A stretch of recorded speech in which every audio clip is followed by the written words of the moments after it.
গ্যাংটকের একদিনের সাইট সিনে এই প্লান্ট কনজারভেটরিতে আমরা চলে গিয়েছিলাম। এইখানে বিভিন্ন ধরনের ফুল আছে, তার মধ্যে বিশেষ করে আমার অর্কিডটা খুবই ভালো লেগেছে।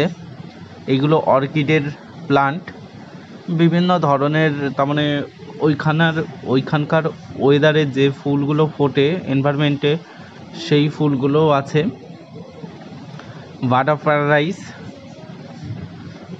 এইগুলো বেশ দারুণ ফুল, আর কালারগুলো সত্যি অসাধারণ। আপনারা যদি গ্যাংটকে একদিন থাকেন, স্টে করেন, তাহলে সকালবেলা একটা গাড়ি বুক করে আপনারা বেরিয়ে পড়বেন এই প্লান্ট কনজারভেটরিতে। বিভিন্ন অর্কিডের এত রকম ভ্যারাইটি, এত রকম কালার, সত্যি খুব সুন্দর।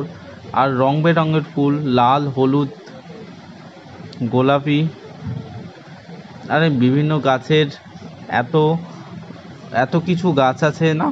আর এইখানের কালার সত্যি, এই বাগানটা খুবই সুন্দর ছিল।